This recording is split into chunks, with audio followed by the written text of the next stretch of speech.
بسم الله الرحمن الرحيم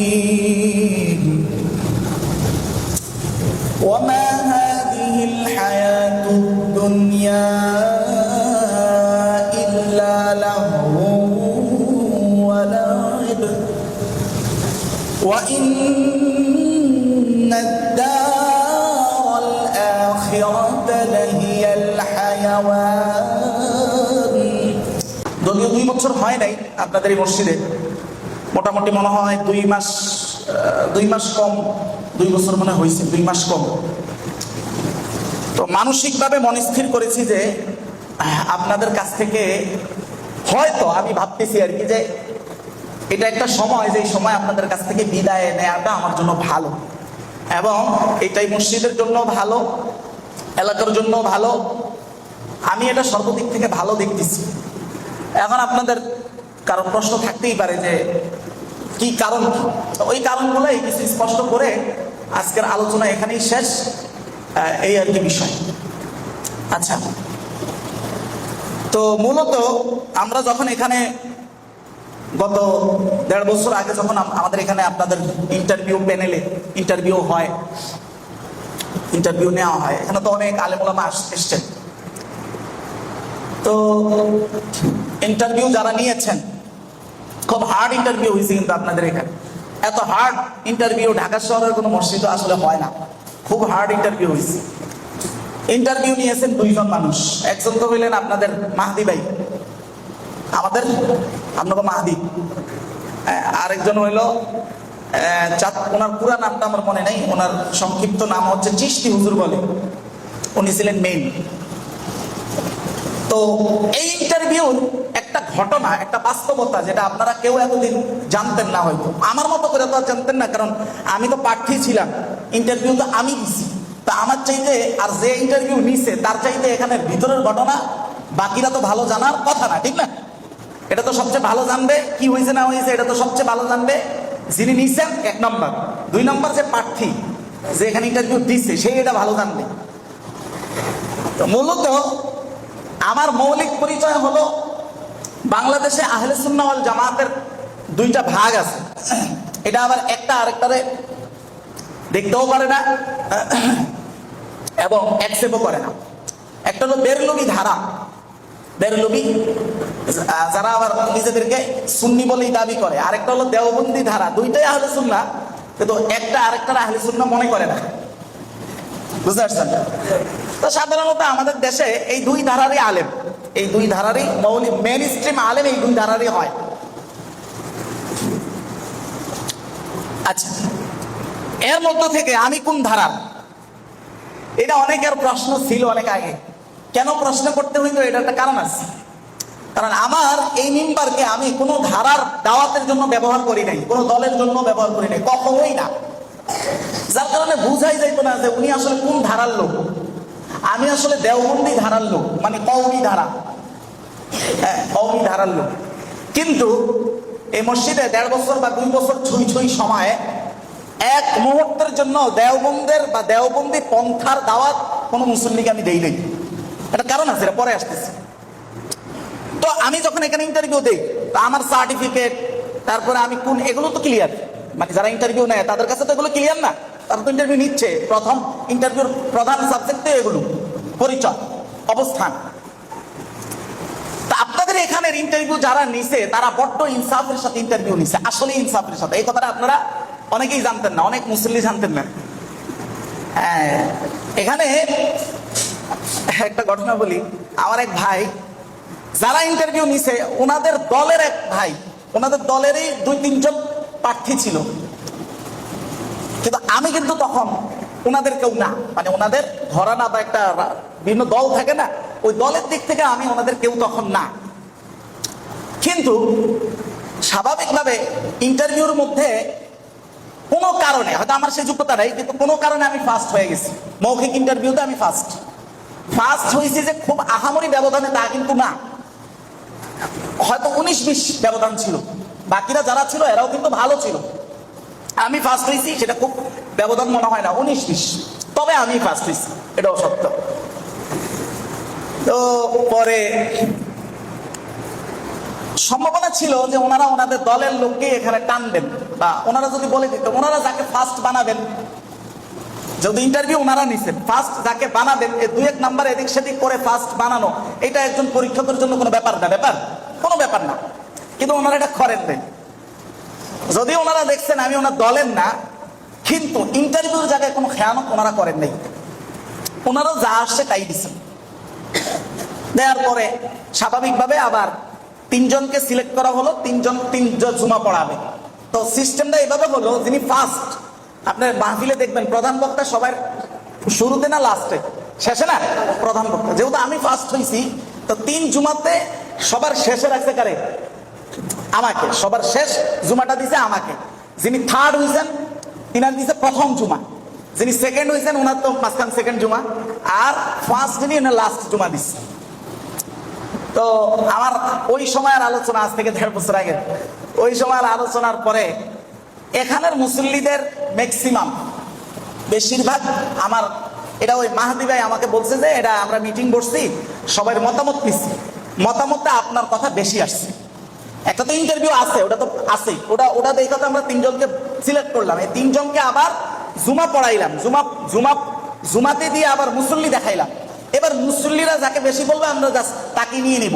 মূল ইন্টারভিউতে কে ফার্স্ট, কে থার্ড, কে সেকেন্ড, ওটার ভিত্তিতে শুধু জুমাটাই আমরা নির্ধারণ করছি। এখন যে এই 3 জনের মধ্যে কাকে এখানে নিয়োগ দেওয়া হবে, এইটা নির্ভর করে শুধুমাত্র মুসল্লিদের গণভোটের উপরে। তো উনি আমাকে বলছে যে আপনার ব্যাপারে গণভোট বেশি, সেই হিসেবে আপনি সিলেক্টেড, সেই হিসাবে আপনি। এটা আমি এরকম শুনছি, আমি তো আর মিটিংয়ে ছিলাম না, শুনছি। আচ্ছা, এখন ব্যাপারটা হলো, এবারে আপনাদেরকে একটা ঘটনা বলি। আমি যেহেতু কওমি ধারায় পড়াশোনা করেছি, আমি যখন মিজান জামাত পড়ি, মিজান জামাত ধরেন আপনাদের এই ক্লাস অনুযায়ী ক্লাস 6 ধরতে পারেন, ক্লাস 6।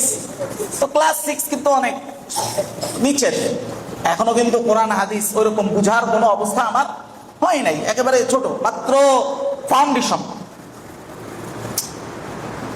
তো এই ঘটনাটা এই জন্য শোনাইতেছি যে আমার বাস্তবতাটা আপনি বুঝতে পারবেন। আর এটা আমার ব্যাপারে এতদিন আপনাদেরকে ওয়াজ করছি, আমার ব্যাপারে আপনাদের এতটুকু ধারণা তো থাকাই উচিত, সেই হিসাবে বলা, অন্য কিছু না।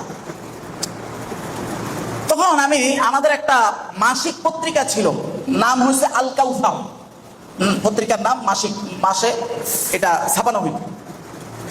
এই আল কাউসারের সাথে বিশেষভাবে ওতপ্রোতভাবে জড়িত হলেন আমাদের বর্তমান খতিব সাহেব, বাইতুল মোকাররমের মাওলানা আব্দুল মালিক সাহেব। তো আপনারা তো ওনাকে অনেক পরে চিনছেন, এখানে খতিব হওয়ার পরে, আমরা তো আরো আগে থেকে জানতাম, বুঝতাম। তো এই পত্রিকার সাথে ওনার সম্পৃক্ততা থাকা, এটা আমাদের কাছে এই পত্রিকার মান ও গুণ বাড়ায় দেয়, যে না উনি যেহেতু এটার সাথে সম্পৃক্ত, তার মানে এটা ভ্যালিড, এটার মধ্যে অনেক কিছু আছে। তো একদিন এরকম পত্রিকা পড়তেছি, মাসিক পত্রিকা, কিন্তু বইয়ের মতোই দেখতে দেখা যায় আর কি, বইয়ের মধ্যে হয় পাতলা, পড়তেছি। একটা কলামের মধ্যে দেখতেছি যে আমাদের কওমি ওলামায়ে কেরাম লিখতেছেন যে ডক্টর জাকির নায়েকের ব্যাপারে। তো ডক্টর জাকির নায়েকের ব্যাপারে ওনারা লিখতেছেন যে doctor Zakir Naik doctor William ক্যাম্বেলের সাথে তার কোরআন নিয়ে বিতর্ক হয়। তো ডক্টর উইলিয়াম ক্যাম্বেলের দাবি হলো কোরআনের মধ্যে গ্রামাটিক্যাল নাকি ভুল আছে, নাউযুবিল্লাহ বলবেন না। এখন পত্রিকায় লিখতেছে এই তর্ক বিতর্কের এক পর্যায়ে ডক্টর জাকির নায়েক মেনে নিয়েছেন যে হ্যাঁ থাকলেও থাকতে পারে, মারাত্মক বিষয় না। এটা যদি কেউ মনে করে যে গ্রামাটিক্যাল ভুল আছে, থাকলেও থাকতে পারে, ইমান থাকবে না যাবে? বেঈমান। ঘটনাক্রমে, আচ্ছা এটা আমি কোথায় পড়তেছি? পত্রিকায় পড়তেছি, কথা বুঝছেন? এটা আমি যাচাই করতেছি না। পরে মনে খুব আক্রোশ আসলো, ডাক্তার জাকির নায়েকেরও মনে মনে খুব গালাইলাম মনে মনে, বেকুব একটা। কাকতালীয় ভাবে তখন টাচ মোবাইলের এত প্রচলন না, ছাত্ররা তো মোটে টাচ মোবাইল নাই, আছে বাটন ফোন। বাটন ফোনের মধ্যে তো কেউ তো প্রাইভেসি কিছু মনে করে না। এক সাথী ভাইয়ের বাটন ফোন টিপতেছি, তো গ্যালারিতে ঢুইকা দেখি মানে কাকতালীয় ভাবে একটা ভিডিওতে ক্লিক করছে, দেখি কি এটা সে আলোচনা, যে আলোচনা আমি কোথায় পড়ছি, আল কাউসার পত্রিকায় পড়ছি। তো স্বাভাবিকভাবে আমি খুব গভীরভাবে আলোচনাটা শুনলাম যে কি আসলে কাহিনী কি, তো পড়লাম। তো এখানে একটু দেখি কি, তো 20 মিনিটের আলোচনা আমি দেখছি। দেখার পরে দেখি যে ইন্নারিল্লাহ, ওই কথার সাথে এই কথার তো কোনো মিল নাই। এখানে তো কোরআনে গ্রামাটিক্যাল ভুল আছে এরকম কোনো কথা তো মানেনি না, বরং ডক্টর উইলিয়াম ক্যাম্বেল হলো খ্রিস্টান, তাকে তুলে ধুলা করে ফেলছে ডক্টর জাকির নায়েক। আমার মধ্যে একটা ধাক্কা খাইছে, কিরে আমাদেরকে, আমরা যারা কওমি সন্তান, কওমিতে বেড়ে উঠেছি, কওমিরা কিন্তু কিতাবে লাইনে, মানে কোরআন হাদিসের কিতাবে লাইনে বাংলাদেশের তুলনামূলক সবচেয়ে বেস্ট। যদি আপনি ভালো আলেম হইতে চান, আমি ভালো মানুষ বলি নাই, কিন্তু ভালো আলেম যদি হইতে চান, ভালো মানুষও তাদের মধ্যে বেশি। হ্যাঁ, এর অর্থ এই না খারাপ মানুষ নাই, বরং খারাপের সংখ্যাটাই, আচ্ছা এটা পরে আসে। আমার ঘটনাটা দেখেন কিভাবে ঘটতেছে। আমাদেরকে এমন একটা মনস্তাত্ত্বিক সাইকোলজি দিয়ে উঠানো হয় যে আমরা মনে করি যে আমাদের ওস্তাদরা যেটা বলবেন এটা কখনোই মিথ্যা হতে পারে না, এটা রাসূলদের কথার মতোই। নবী রাসূলরা কোনো কথা বললে যেভাবে নিঃসন্দেহে সঠিক, আমরাও আমাদের ওস্তাদদের কথা এভাবেই নেই। এখন যখন দেখলাম যে এটা ভুল, সবাই বলছে সূর্য ওঠে না, আমি চোখ খুলে দেখছি যে সূর্য উঠছে, আমার দেখ কিরকম লাগে বলে, তো একটু অস্বাভাবিক হয়ে গেছে। স্বাভাবিক কিছুদিন এইভাবেই গেছে। কিছুদিন পরে আবার আল কাউসার, হয়তো পরের মাসে আল কাউসার আসছে, তো ঘাটতেছি করতেছি, এক জায়গায় দেখি একটা কলামে আবার ডক্টর জাকির নায়েকের ব্যাপারে লিখতেছে যে ডক্টর জাকির নায়েককে এক মেয়ে প্রশ্ন করেছে এইভাবে যে, স্যার আমি আমার হিন্দু বান্ধবীর পক্ষ থেকে প্রশ্ন করতেছি, প্রশ্নটা হলো আল্লাহ মানুষ হয়ে আমাদের সাথে সাক্ষাৎ করেন না কেন? এই প্রশ্নের উত্তরে ডক্টর জাকির নায়েক বলে, আল্লাহ লম্বা খাটো মানুষ বানাইতেই পারেন না, নাউজুবিল্লাহ। এটা কেমন কথা? কাকতালীয় ভাবে আবার সেই গত মাসের মতো এই মাসেও ওই ভাইয়ের মোবাইল টিপতে একটা ভিডিওতে ক্লিক করে দেখো, এটা তো সেই আলোচনা যে আলোচনা আবার এই মাসে আল কাউসারে করছি। শোনার পরে দেখি ইন্নারিল্লাহ, ঘটনা হইল প্রশ্নটা উঠাইছে একদম হুবহু, প্রশ্নে কোনো ভুল নাই, এক অক্ষরেও নাই। উত্তরটা হলো ডক্টর জাকির নায়েক বলেছে যে বোন আপনার প্রশ্নটাই হয় নাই, কারণ হইল আল্লাহ হলেন এমন সত্তা যিনি চিরঞ্জীব, আর মানুষ হলো এমন সত্তা যে মরণশীল। তো একই সত্তার মধ্যে বিপরীতমুখী গুণাবলী, একই সত্তা মরণশীল হবে তারপরে চিরঞ্জীব হবে, এটা তো সম্ভব না। আপনার প্রশ্নটাই হয়ে গেল একটা লম্বা খাটো মানুষের মতো, মানে একই মানুষ লম্বা একই মানুষ খাটো, এটা কি হয়? একই মানুষ লম্বা একই মানুষ খাটো, এটা সম্ভব হয়? খাটো নয়, লম্বা নয়, মিডিয়াম, একটা তো হবে। উনি লম্বা উনি খাটো, এটা হয়? তা আল্লাহ মরণশীল হবেন, চিরঞ্জীব হবেন, এটা যেভাবে সম্ভব না, মানুষ হওয়া সম্ভব না। এটা ছিল উত্তর। তখন আমার মধ্যে খুব ঝড়, আমি গেলাম খিরি, এইটা আসল কাহিনী। ওই দিন আমার অন্তর থেকে কে জানে আমারে বললো যে দেখ, এরা যত বড় আলেমই হোক, এরা কিন্তু তোর মতোই মানুষ। তোর যেরকম ভিতরে দুষ্টামি আসে, রাগ আসে, জিদ আসে, আক্রোশ আসে, এগুলো তাদের মধ্যে আছে। হয়তো কেউ নিজেকে পরিশুদ্ধ করে চলার চেষ্টা করে, কেউ করে না। আর যেহেতু লেবাসে আমরা সমান, সেহেতু বাহিরের মানুষের কাছে এগুলো কোনো পার্থক্য সাধারণত বুঝে আসার কথা না। আল্লাহু আকবার। তো এখন কথা হলো, তখন কে যেন আমার মনে বলল যে আজকে থেকে তোমার এই আলেমদের কারো বিরুদ্ধে যদি কোনো কথা বলে, এই কথার ব্যাপারে তোমার মতামত হবে লা উসাদ্দিক ওয়ালা উকাজ্জিব, আমি এটা মিথ্যাও মনে করি না, সত্যও মনে করি না, যতক্ষণ না এটার ব্যাপারে কোনো এভিডেন্স আমার হাতে না আসে। তাহলে এই ঘটনাটা কিন্তু আজ থেকে 15 বছর আগের ঘটনা। ওই সময় থেকেই আমি দল ভিত্তিক, ঘরানা ভিত্তিক পক্ষপাতিত্ব থেকে মানসিকভাবে বের হয়ে গেছি, কিন্তু পড়াশোনা সেখানেই করতেছি। আমার 3 পুরুষ দেওবন্দের বড় বড় আলেম, 3 পুরুষ। আমার দাদা হুসাইন আহমদ মাদানী রহমতুল্লাহ দারুল উলুম দেওবন্দের, ওনার খলিফা এবং ওনার ক্লাসের ছাত্র। চাঁদপুর পুরান বাজার জাফরাবাদ মাদ্রাসা আছে, এটা আমাদের চাঁদপুরের সবচাইতে পুরানো কওমি মাদ্রাসা। শুধু ওখানে উনি, মাদ্রাসাওয়ালারা বলে যে ওখানে উনি প্রায় 47 বছর একা বুখারী পড়াইছেন। পারিবারিক ভাবে আমরা কওমি ঘরানা, এটাই সত্য। কিন্তু আমি এগুলো এই 15 বছরে খুব গভীর স্টাডি করেছি যে এখানে আসলে কোন ক্ষেত্রে কি চলে।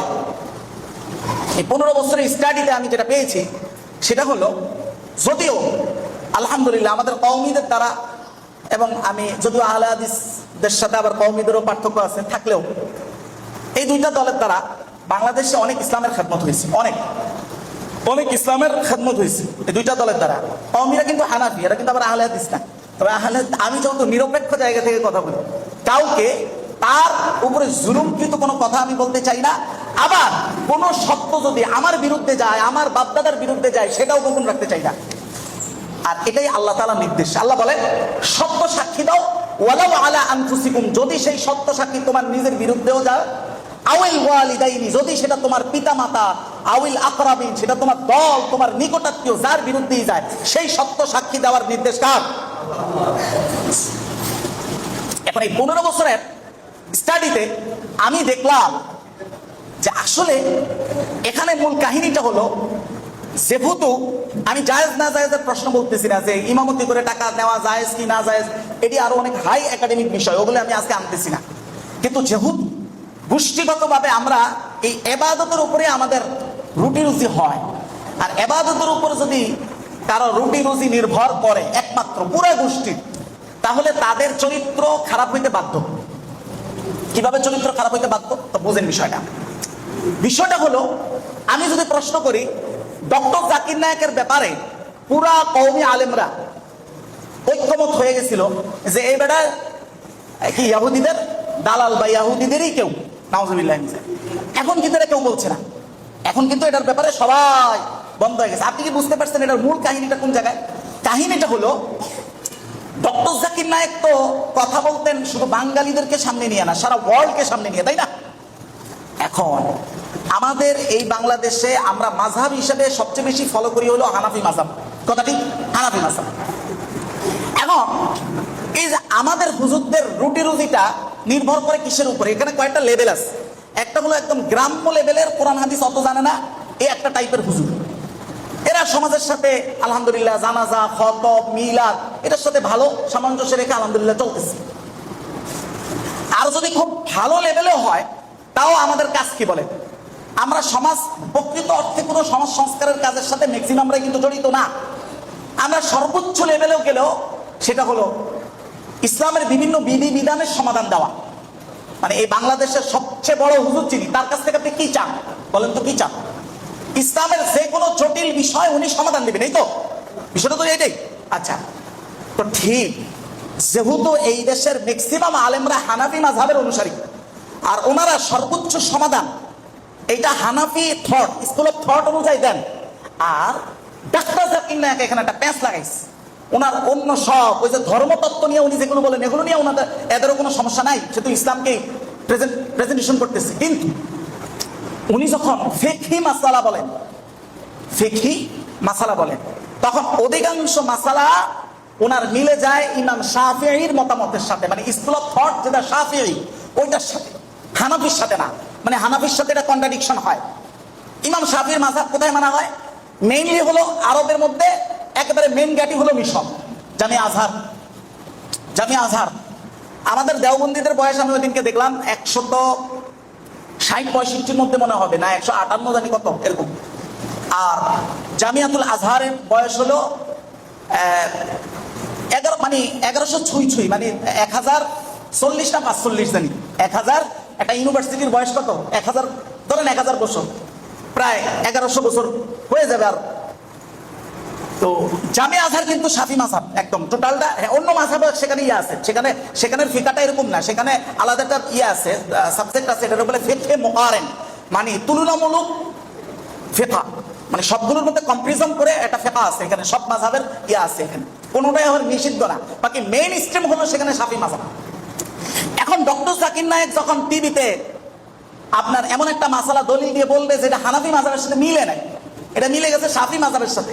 আর এই দেশের আমরা হুজুররা আমাদের যে ধর্মীয় স্বায়ত্ত শাসন, যেটার উপরে দিয়ে মানুষ আমাদেরকে সমাদৃত মনে করে, সেটা কোন মাযহাব? হানাফি মাযহাব। এখন ডক্টর জাকির নায়েকের আলোচনা যদি আমার এই মুসল্লিদের মধ্যে আসে, আমি সমাধান দিছি একভাবে, ও আবার টিভির থেকে সমাধান নিছে আরেকভাবে, এখন বলেন এটা আমার জন্য সমস্যা না? এখন আমি তো আবার, আমাদের তো আবার এই, আমি তো উগ্র টাইপের, আমার তো আবার এই নাই। আমি যেরকম অনেক সময় আপনাদেরকে মাসলা বলে বলতাম এটা এই মত আছে, এই মত আছে, আমরা এই মতটাকে প্রাধান্য দিই একাডেমিক এই ভিত্তিতে, এরকম বলার কোনো কাহিনী নেই। আমি যেটা বলছি এটাই। এখন বিপরীত কেউ কোনো মত দিলে এটা হুজুরা সহ্য করতে পারে না সাধারণত, যেহেতু এটার উপরে তাদের ধর্মীয় সাহিত্য শাসন, আর এই সাহিত্য শাসনের উপরে তাদের রিজিকের নির্ভরতা। মূলত ডক্টর জাকির নায়েকের ব্যাপারে তারা ঢিলা এই জন্যই হয়েছে, আর কোনো কারণ নাই। এখন এখন তো ডক্টর জাকির নায়েকের টিভি চ্যানেল বন্ধ, সব বন্ধ, এখন তার কার্যক্রমও নেই, তার নিয়ে আর কোনো কথাও নেই। তখন আমি দেখলাম যে এই 100 বছরে শুধু ডক্টর জাকির নায়েক তো বিংশ শতাব্দী, ডক্টর জাকির নায়েকের ব্যাপারটা কবর দিয়ে ফেলছে মূলত সোশ্যাল মিডিয়ার ইউটিউবাররা। কিভাবে? ওই যে এগুলো ভিডিও আছে, ভিডিও থাকার কারণে দেখা যাচ্ছে আমাদের কোনো হুজুর একটা অসত্য কথা বলছে তার ব্যাপারে, তো ইউটিউবাররা একটা ডুয়েল সিস্টেম ভিডিও করে, এক পাশে ওনারটা এক পাশে, তখন মানুষ দেখছে যে এটা তো কাঁচা মিথ্যা কথা। এগুলো যখন দিছে তখন সারা বাংলাদেশের হুজুর আস্তে করে বুঝাইয়া পড়ছে তার ব্যাপারে, ব্যাস আর কোনো কথা নাই। এখন কিন্তু আপনি কোথাও শুনবেন না তার ব্যাপারে আর কোনো কথা, কিন্তু বাংলাদেশের ময়দানে নাই। পারলে পক্ষে বলে, না পারলে চুপ থাকে। আমি অ্যানালাইসিস করে দেখলাম যে এই ঘটনা তো শুধু ডক্টর জাকির নায়েকের সাথে একা ঘটে নাই, এইটা উপমহাদেশের আরো বিশিষ্ট ব্যক্তিদের সাথে ঘটেছে। এর মধ্যে 100 বছরে সবচেয়ে আমাদের কওমির প্রোপাগান্ডার শিকার যে ব্যক্তি, এই ব্যক্তি হলেন, আমরা তাকে সারা জীবন, আল্লাহ ভালো জানে উনি তো দুনিয়াতে নাই, আমরা এটা ক্ষমাও বা কিভাবে নিব, সারা জীবন যত কাফের বলছি, যত খারাপ কথা বলছি, এখন যখন গভীর স্টাডি করে দেখলাম যে এটা ডক্টর জাকির নায়েকের থেকেও আরো কয়েক গুণ বেশি গর্হিত একটা ফাঁদ। এই ফাঁদের শিকার হলেন সৈয়দ আবুল আলা মওদুদী রাহিমাহুল্লাহ। সৈয়দ আবুল আলা মওদুদী রাহিমাহুল্লাহর ব্যাপারগুলো কেন সমাধান হয় না 100 বছরে? এটার একটাই কারণ, তার তো এগুলো লেখা কয়জন পড়ে? আমি যা বলে দিব সেটাই, ব্যাস আমি যা বলে দিব সেটাই, মানুষকে এটি যাচাই করবে, এটি যাচাই করবে না। আর আমি চিন্তা করলাম তাহলে এই 100 বছরের আমাদের হুজুরদের যে স্বার্থগত ধর্ম, আমল, আকীদা এগুলোর নামে যে সিন্ডিকেটটা তৈরি করছে, এটার উপরে আমি আঘাত করব। কারণ ওই যে আল্লাহ তাআলার নির্দেশ, সত্য সাক্ষী দাও, যদি সেটা তোমার বাপদাদের বিরুদ্ধেও যায়, যেটা তোমার দলের বিরুদ্ধেও যদি যায়। আমি চিন্তা করলাম আমি এটা করব। আপনারা আবার সবকিছু গীবতের মধ্যে ফেলাইয়া দেন, সবকিছু গীবত হইলে গোয়েন্দারা যে তথ্য দেয় ওটাও তো গীবত হইব। এটার ব্যাপারে একাডেমিক আরো ডিটেইল আছে, গীবত কাকে বলে, আমরা দোকানের দ্বারা যায় আছে মজা নেওয়ার জন্য যেটা বলি এটা গীবত।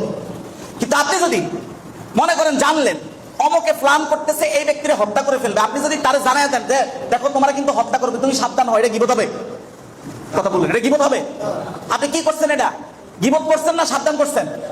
আপনার উদ্দেশ্য সাবধান করা, আপনার উদ্দেশ্য সত্যটা জানানো, এটা গীবত না। আপনার উদ্দেশ্য হলো এর ব্যাপারে আপনার ধরেন রাগ আছে, একটু বদনাম চর্চা করলেন, নিজে মজা পাইলেন, এটা গীবত। এটা কি? এখন আমি যখন কাজ শুরু করলাম, প্রথমে আমি চিন্তা করলাম যে কি করব, আমি যদি কাজ করি তা আমার কোনো ক্যারিয়ার থাকবে না, কারণ পুরো কওমি অঙ্গন আমার জন্য ক্লোজড হয়ে যাবে, দরজা বন্ধ হয়ে যাবে, আমি কি করব?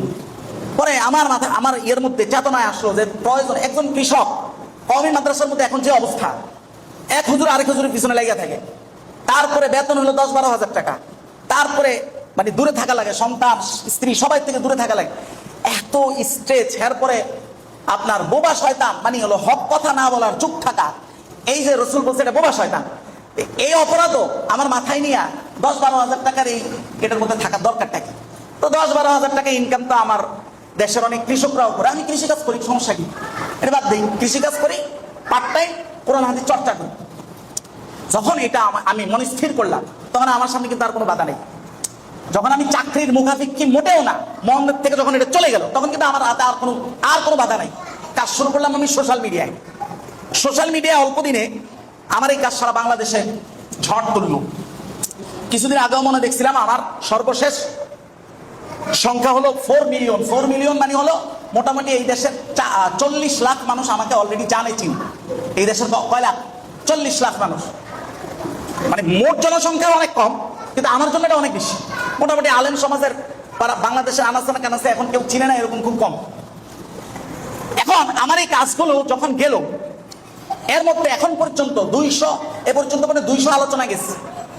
এর মধ্যে সিঙ্গেল একটা আলোচনারও পরিপূর্ণ খণ্ডন করে, মানে দলিল খণ্ডন করে কেউ দাঁড়াইতে পারেনি বাংলাদেশ, কেউ না। তো দু একটা যারা খণ্ডন করছে তারা আবার পুনর্খণ্ডন করছি, তারপরে থাইমা যেতে বাধ্য হয়েছে। তারপরে দেখলাম আমার ঘরের বাইরে আমাকে মেরে ফেলার হুমকি দিতেছে, মানে ঠাইট মেরে ফেলবে, আমার কওমের পোলাপান। তখন আমি চিন্তা করলাম আমি তো মাহফিলে যাইতাম, ঠিক আছে মাহফিলে যাবো না, বাদ দিলাম এটাও, তবে আমি কাজ ছাড়বো না। আমি সেই পাথে মুখাফিক্কি ব্যক্তি না, অথবা আমার মধ্যে কোনো ঠেকা কাজ করেই না, টোটালি কাজ করে না। কিছুদিন কাজ করতেছি, যখন মোটামুটি বাংলাদেশের সবাই বড় বড় আলেমরা জেনে গেছে, তখন বাংলাদেশের কিছু আন্তর্জাতিক বক্তা আমার কাছে ফোন করে আমার অবস্থা। এর মধ্যে বিশেষ শেখ ফখরুদ্দিন, ডক্টর আবুল কালাম আজাদ বাসার, এটা আপনারা তো ওনাকে চিনেন না, অনেকেই চিনেন। ওনারা আমার ব্যাপারে জানতে চাইল যে আপনার কি উদ্দেশ্য। আমি বললাম আমার উদ্দেশ্য হলো আমার ঘরের ভিতরে ময়লা আছে, আমি কোনো আপনাদের দলে যাওয়ার লোক না, কিন্তু এখানে সিন্ডিকেটের সবচেয়ে বড় ভিকটিম হলেন আপনারা। এই সিন্ডিকেট ভাঙলে বেনিফিশিয়ারি আপনারা হবেন, এটাই স্বাভাবিক, কিন্তু আপনাদের জন্য কথা বলতেছি না, কথা বলতেছি সত্যের জন্য, উম্মতের জন্য। অতএব আমি কওমি পরিচয় আছি, কওমি পরিচয় থাকবো, আপনার ওখানে যাব না। কারণ ঘরের ভিতরের ময়লা ঝাড়ু দিয়ে নামাইতে হলে ঘরের ভিতরে থাকতে হয়। কয় ভাই আপনার কথা যৌক্তিক, কিন্তু পরিস্থিতি আপনার অনুকূলে না। হ্যাঁ, আপনার জীবনের নিরাপত্তা আছে, আমরা আপনাকে কিছুই বলবো না, আপনি ইস্তেখারা করেন। ইস্তেখারা মানে হলো আল্লাহর সাথে পরামর্শ। আল্লাহর সাথে পরামর্শ মানে হলো, এটা একটা নামাজ আছে, এটা রাসূল শিক্ষা দিয়েছে, নামাজ পড়ে কিছু দোয়া দুরূদ পড়ে শব্দের মাধ্যমে আপনি কানেক্টেড হবেন, কোনো না কোনো নিদর্শন আল্লাহ আপনাকে দিবে যে এই বিষয়ে আপনি কি সিদ্ধান্ত নেবেন, হ্যাঁ বা না, কি নেবেন। আমি সব বিবেচনা করার পরে দেখলাম যে নবী আকরাম সাল্লাল্লাহু আলাইহি সাল্লাম যদি ইসলামের সূচনায় হয়, আবু তালেব কিন্তু কাফের, কিন্তু দয়াদ্র কাফের আর কি। ইসলামের সূচনায় হয় আবু তালেবের রাজনৈতিক ছায়াকে ব্যবহার করে, এটা জানেননি? আবু তালেব যতদিন বড় নেতা ছিল না, রাজনৈতিক নেতা, ওনার কারণেই মুহাম্মদুর রাসূলুল্লাহকে কেউ কিছু বলতে পারেনি, উনি ওনার কাজ করে গেছেন। যখনই আবু তালেব দুনিয়া থেকে চলে গেছেন, মুহাম্মদুর রাসূলুল্লাহ কিন্তু মক্কায় বেশি দিন আর থাকতে পারেন নাই, ওনার কিন্তু মদিনায় আসতে হয়েছে।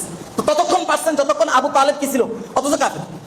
আমি চিন্তা করলাম এরা তো মুসলমান, এদের ছত্রছায়া আসলে আমার যাইতে সমস্যা না, যদি আসলে জীবনের নিরাপত্তার বিষয় হয়। তো আমি যখন এই মসজিদে আসি তখন কিন্তু আমি কোনো দলের না। হ্যাঁ, যেহেতু আমার কাজ সারা বাংলাদেশ নিয়ে, শুধু মানবী নিয়ে না, সেহেতু আমার বৃহত্তর চিন্তার জায়গা থেকে হয়তো আমি প্রবেশ করেছি পরবর্তীতে। এই মোটামুটি মনে হয় 3 মাস হইল, এটা সময়ের কাল মাত্র 3 মাস হইল। আমি আপনাদের এখানে নামাজ পড়াই 1.5 বছরের উপরে। আচ্ছা, তো লাস্ট কথা হলো, এখন এই আলোচনাগুলো শুনে আমার কিন্তু এখানে অনেক মুসল্লি যারা আমার ব্যাপারে এখন আর পজিটিভ না, বা মনে অনেক কষ্ট। কিন্তু এখন ব্যাপার হলো, আমি এখানে থাকি আর না থাকি, কোরআন হাদিসের বিরুদ্ধে যদি কোনো কিছু প্রমাণ করতে পারেন, আপনি আমার বাড়ি গিয়ে ধরেন, কোনো সমস্যা নেই, কিন্তু কোরআন হাদিসের বিরুদ্ধে যদি আপনি প্রমাণ না করতে পারেন, তাহলে আপনার মানে আমি তো আপনার পক্ষপাতিত্ব দেখে কাজ করব না। আমার মূল নজরটা হলো কোরআন হাদিসে, বাস্তবতায় 100 বছরের আলেমরা কি কি করছে এই বাস্তবতায়। আর আপনার নজরটা হলো হয়তো শুধু একটা দলের দিকে। এখন সেই দলের পক্ষ যদি আমার কথা না যায়, আপনি যদি কষ্ট পান, কিছু তো আমার করার নাই। আমি যেটা করতে পারি সেটা হলো, আমি এটা ওই যেই সপ্তাহে সুদের আলোচনা করলাম, ওই সপ্তাহে সেক্রেটারি সাহেবের ঘরে মেহমান আসছিল, তো উনি বললো যে হুজুর আপনি করলেন সুদের আলোচনা, তো আমি তো আর নাম ধরে জানি না যে কে সুদ খায় কে, আমি কি জানি, কারোর ব্যাপারে তো জানি না, আপনাদেরকে চেহারাই চিনি, নামে তো অনেক চিনি না, না মনে থাকে না, 2-1 জন ছাড়া।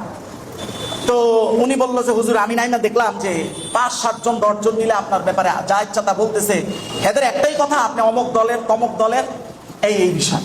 তো আমি চিন্তা করলাম যেহেতু উনি মেহমান, ওনার তো এখানে কোনো রাগ জিদ এজেন্ডা কিছুই নাই, উনি যেটা বলছে সত্যিই বলছে। পরে আমি খোঁজ খবর নিলাম, দেখলাম যে না, অনেক মুসল্লিদেরই আসলে এই বিষয়টা কষ্ট। এখন ভাই আমার দেখা যাচ্ছে যে এই বছরে 27-26 সালের শেষ থেকে সারা বাংলাদেশে অলরেডি প্রোগ্রাম ডায়রি হয়েছে। কারণ আমি তো এই পর্যন্ত 100 জন মানুষ নিয়ে কোনো মাহফিলে আলোচনা করার তৌফিক আমার হয় নাই। কিন্তু এই যেমন এই যে 2-1 সপ্তাহ আগে কাপাসিয়া একটা মাহফিলের ডায়েরিভুক্ত হয়েছে, তারিখটা ভুলে গেছি, ওটা ডায়েরিতে লেখা আছে। ওখানে মহাসম্মেলন, মাহফিল না, 3 দিনের মহাসম্মেলনের লাস্ট দিন আমাকে রাখছে। এখন ভাই বিভিন্ন মাহফিলে আমাকে বিভিন্ন বিষয় দিবে, রাজনৈতিক বিষয় দিবে, ধরেন আমি সেই বিষয়ে কথা বলবো, কিন্তু কোরআন হাদিস থেকে বলবো। আর আপনি সেই সোশ্যাল মিডিয়া আলোচনা শুনে যদি আপনার মনে কষ্ট পান, এটা তো আমার কি করার থাকবে বলে? আপনাকে দেখতে হবে যে আমি এই মেম্বারকে কোনো দলের জন্য ব্যবহার করছি কিনা। এর উত্তর হলো 1 সেকেন্ডের জন্য না। লাস্ট একটা কথা হলো, আমাদের যে ইমাম সাহেব মনীষ হুজুর, উনি কিন্তু সর্বনাই করেন, এটা আপনারা সবাই জানেন। তো যেহেতু সর্বনাই করে, তো ওনারাও ইসলামী রাষ্ট্র ব্যবস্থা চায় তো উনি আমাকে বললো হুজুর আপনি ইসলামী রাষ্ট্র ব্যবস্থা নিয়ে কথা বলছেন ভোটের 6 মাস আগে, কিন্তু যখন ভোটের সময় গণায় আসছে তখন আপনি এগুলো বন্ধ করে দিচ্ছেন কেন? এটা ওনার প্রশ্ন ছিল। আমি বললাম যে হুজুর এটা এই জন্য বন্ধ করে দিছি, আমি যে 6 মাস আগে করেছি ওইটা মানুষ এটার উপরে ঈমান না রাখলে, যে ইসলামী রাষ্ট্র ব্যবস্থা চাই, এই ঈমান না রাখলে সে নির্ঘাত বেঈমান হিসাবে কবরে যাবে, এটা কোনো সন্দেহ নাই। আমি আসছি এখানে যাতে এদেরকে নিয়ে অন্তত ইমানদার হিসাবে কবরে যাইতে পারি, জান্নাতে একত্রিত হই, এটাই আমার উদ্দেশ্য। কোন দলের ভোট বাড়ানো কমানো ইনস্ট্যান্ট, এটা আমার উদ্দেশ্য না।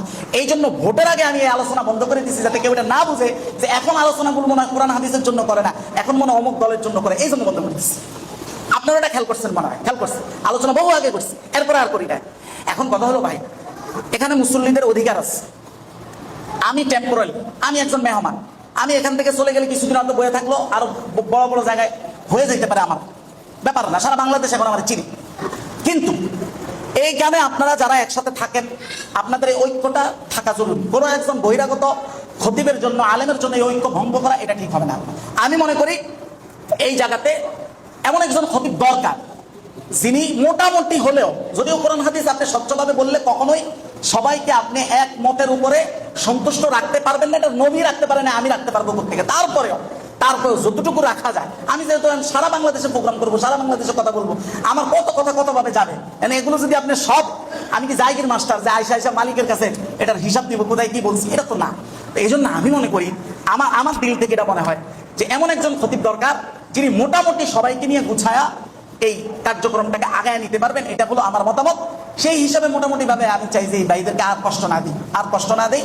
সর্বশেষ একদম আমার এই সময়ের সর্বশেষ নসিহত হিসাবে একটা কথাই বলবো, যেটার জন্য আসলে আসছিলাম সেই কথাটাই লাস্ট বলবো, যেটা হযরত ইয়াকুব আলাইহিস সালাতু ওয়াস সালাম তার সন্তানদেরকে মৃত্যুর আগে বলেছিল, যেটা আল্লাহ তাআলা কোরআনে বলেছেন, ওয়ালা তামুতুন্না ইল্লা ওয়া আনতুম মুসলিমুন। ভাই যাই করো, একটাই কথা, মুসলমান না হয়ে কবরে যাও না। আমারও এটাই কথা, মুসলমান না হয়ে যেন আমরা কবরে না যাই। কারণ দুনিয়ার পরীক্ষা ফেল করলেও আবার আবেদনের মাধ্যমে দ্বিতীয়বার পরীক্ষা দেওয়ার সুযোগ আছে না নাই? আছে। কিন্তু এই পরীক্ষার সুযোগ একবারই, এটা দ্বিতীয়বার কোনোভাবেই সম্ভব না, কোনোভাবেই সম্ভব না, কোনোভাবেই সম্ভব না। অতএব যতক্ষণ পরীক্ষার হলে আছেন ততক্ষণই আপনাকে সিদ্ধান্ত নিতে হবে, পরীক্ষা কি রং সাইডে দিব না রাইট সাইডে দিব, এটা এখনই সিদ্ধান্ত। পরীক্ষার হল একবার বন্ধ হয়ে গেলে আপনার জন্য, যখন আপনার মৃত্যু চলে আসবে, এরপরে আর সিদ্ধান্ত নেওয়ার সুযোগ থাকবে না। আল্লাহ তাআলা আজকে আমাদেরকে যেভাবে এখানে জমা করেছে, আল্লাহ আবার জান্নাতে একসাথে জমা হওয়ার তৌফিক দান করুন। সবাই পড়েন আল্লাহুম্মা আমিন। বিসমিল্লাহির রহমানির রহিম। وما هذه الحياة الدنيا إلا لهو ولعب وإن الدار الآخرة لهي الحيوان। আল্লাহ বলে, وما هذه الحياة الدنيا إلا لهو ولعب। এই যে আমরা দুনিয়াতে চলতেছি ফিরতেছি, কেউ তামাশায় লিপ্ত, কেউ আমলে লিপ্ত, কেউ হালাল রুজিতে লিপ্ত, কেউ হারাম রুজিতে লিপ্ত, কেউ মানুষের উপকার করার মধ্যে লিপ্ত, কেউ ক্ষতি করার মধ্যে লিপ্ত, যা আছে সব। আল্লাহ বলেন এই টোটাল মাঠটাই হলো একটা খেলার মাঠ, আর তোমরা হলো সেই খেলার মাঠের খেলার সদস্য, লাইব, খেলোয়াড়। আমরা হইলাম এই ময়দানের খেলোয়াড়। তো এখানে যে যেভাবেই খেলুক, খেলার কিন্তু ফলাফল দুইটাই হয়। খেলার ফলাফল যেই কোনো দুনিয়াতে যত খেলা হয়, সব ফলাফল কয়টা? তিনটা না দুইটা? দুইটা না? হার না তো জিত। কেউ হারবে, কেউ জিতবে, খেলা যেভাবেই খেলেন। এই দুই ফলাফলের বাহিরে কোনো ফলাফল যাওয়ার সম্ভাবনা আছে? নেই। খেলার ফলাফল কিন্তু দুইটা। আল্লাহ বলতেছে, ওয়ামা হাযিহিল হায়াতুদ দুনিয়া ইল্লা লাহু ওয়া লা'ib। আল্লাহ বলেন এই যে দুনিয়ার হায়াত, যে হায়াত নামক নিয়ামতকে বাঁচায় রাখার জন্য, টিকে রাখার জন্য প্রতি মুহূর্তে অক্সিজেনের ব্যবস্থা, খাবারের ব্যবস্থা, রক্ত সঞ্চালনের ব্যবস্থা করেন কে? আল্লাহ বলেন সকল ব্যবস্থা আমি করি, আর তোমাকে এই দুনিয়া নামক মাঠে দিয়েছি খেলার জন্য। তুমি খেলতেছো, কেউ রং লাইনে খেলে, কেউ সঠিক লাইনে খেলে, খেলা কিন্তু সবাই চলতেছে। এই যে আমি এখানে বসে আলোচনা করতেছি, এটাও আমার খেলার অংশ। আপনি যে শুনতেছেন, এটাও আপনার খেলার অংশ। শোনার পরে কেউ আবার এটা মানতে পারছে, এটাও তার খেলার অংশ। কেউ এটা মানতে পারে না, এটাও তার খেলার অংশ। ফলাফল এক জায়গায় আসবে, সেটা কোথায়? আখেরাতে। কোথায়? আখেরাতে। দুনিয়াতে যখন কোন একটা মাঠের মধ্যে যখন খেলে, চতুর্দিকে খেলা দেখতে ওয়ালা আছে না নাই? হাজার হাজার দর্শক। খেলোয়াড়রা কিন্তু দর্শকদের উদ্দেশ্যেই খেলে, ঠিক না? কিন্তু দুনিয়াতে আমি আর আপনি যে খেলতেছি, এই খেলার মেইন দর্শক মাত্র একজন, তিনি কে? আল্লাহ। আর দুনিয়ার খেলায় যদি কেউ হেরে যায়, শুধুমাত্র হেরে যাওয়ার একটা অপমান আছে, এর বেশি কোনো শাস্তি আছে নাকি? খেলা হাইরে গেলে কি শাস্তি দেয়? অপমান, একটা অপমান বোধ, এইটা। কিন্তু পার্থক্য হলো, এই খেলায় যারা হারবে, তাদের যদি খেলায় পরিপূর্ণ হেরে যায়, অর্থাৎ বেঈমান হয়ে যদি কবরে যায়, বেঈমান হয়ে যদি খেলার মাঠ থেকে উঠে, বেঈমান হয়ে যদি খেলার মাঠ থেকে উঠে, তাহলে শাস্তি শুরু হবে কোনদিন, শেষের দিনটা আর কখনো আসবে না। বলেন নাউজুবিল্লাহ।